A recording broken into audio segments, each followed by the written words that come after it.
प्रिय बंधुओं, सितारों की दुनिया में आपका मंगलमय स्वागत करते हैं। जान लेते हैं कुंडली में राजयोग किस तरह होते हैं। नौकरी, सरकारी नौकरी कैसे लगती है, सरकारी नौकरी के साथ उच्च पद पर हम कैसे जा सकते हैं। सबसे पहले सरकारी नौकरी का योग हम कुंडली में देखेंगे। मित्रों, मैं आपको बताना चाहता हूं, आप स्वयं अपनी कुंडली देख सकते हैं। अगर आपके पास अपनी कुंडली हो तो आप अपनी कुंडली निकालिए। अगर नहीं है, date of birth, birth of time, birth of place है, किसी भी सॉफ्टवेयर से आप कुंडली निकालिए, हार्ड कॉपी अपने पास रखिए। तब मेरी बताई गई बात आपको समझ में आएगी और आप खुद देख पाएंगे कि आपकी कुंडली में राजयोग है या नहीं है, आपकी सरकारी नौकरी लगेगी या नहीं लगेगी। बिल्कुल आप खुद देख पाएंगे। पहले आपने हार्ड कॉपी अपने हाथ में ले ली। अब आप देखिए, ये कुंडली बनी हुई है। अगर इस कुंडली में 12 खंड हैं, 1 2 3 4 5 6 7 8 9 10 11 और 12 खंड है। अब जिसमें लग्न लिखा है उसको हम 1 मानेंगे।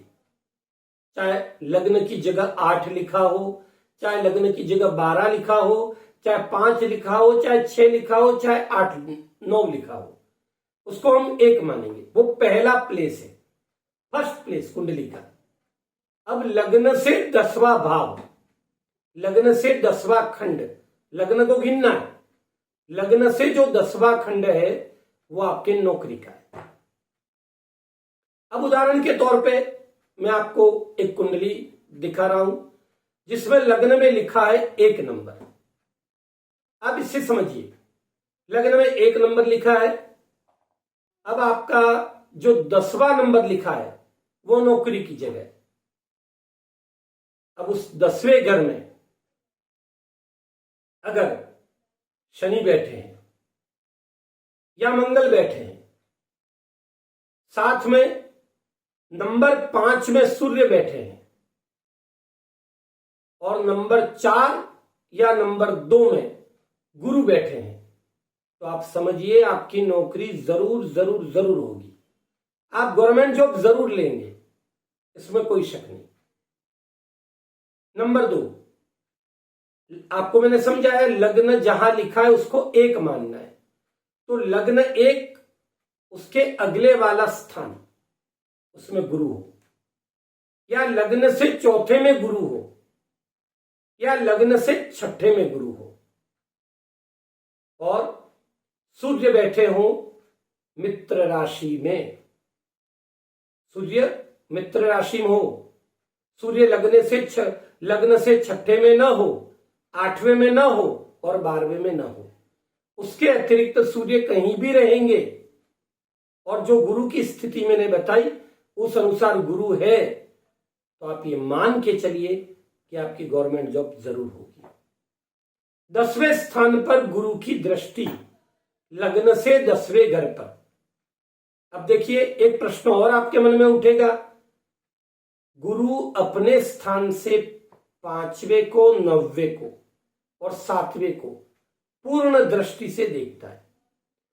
तो लग्न आपका जो भी है, लग्न से दूसरे घर में गुरु बैठ गए, तो लग्न से दूसरे घर में गुरु बैठे हैं, इसका अर्थ उनकी संपूर्ण दृष्टि 10वें घर पर है।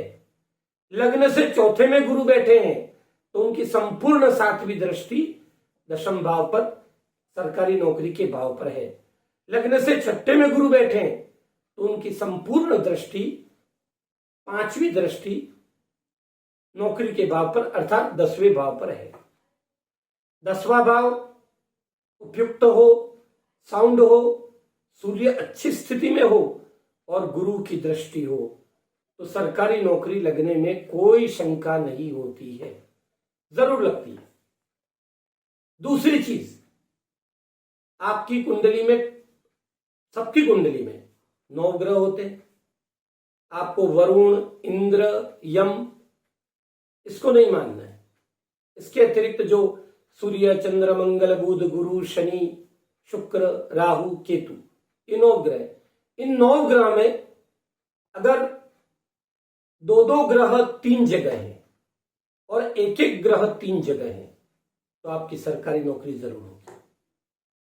दो ग्रह एक जगह है, 2 ग्रह एक भाव में, फिर 2 ग्रह दूसरे भाव में, फिर 2 ग्रह तीसरे भाव में, किसी भी भाव में हो, 2 ग्रह एक जगह बटे हुए हैं और एक ग्रह एक जगह है, तो निश्चित रूप से आपकी सरकारी नौकरी होगी। इस तरह आप अपनी सरकारी नौकरी का योग देख सकते हैं। अगर गुरु की महादशा चल रही है, सूर्य की महादशा चल रही है, तो भी नौकरी के चांस बनते हैं, अगर आपकी कुंडली में राजयोग है तो इस तरह मित्रों आप अपना राजयोग स्वयं देख सकते हैं। देखिएगा, जरूर कमेंट करिएगा, बताइएगा। अधिक जानकारी के लिए आप हमसे संपर्क कर सकते हैं। हमारा नंबर है 9982181067। आप स्वयं अपनी कुंडली का एनालिसिस करें, उससे आपको स्वयं को ज्ञात होगा कि आप सरकारी नौकरी करेंगे या प्राइवेट जॉब में जाएंगे। इस तरह आप अपनी कुंडली का विश्लेषण स्वयं कर सकते हैं। आप सभी को अत्यंत शुभकामनाएं। राधे राधे, जय श्री कृष्ण।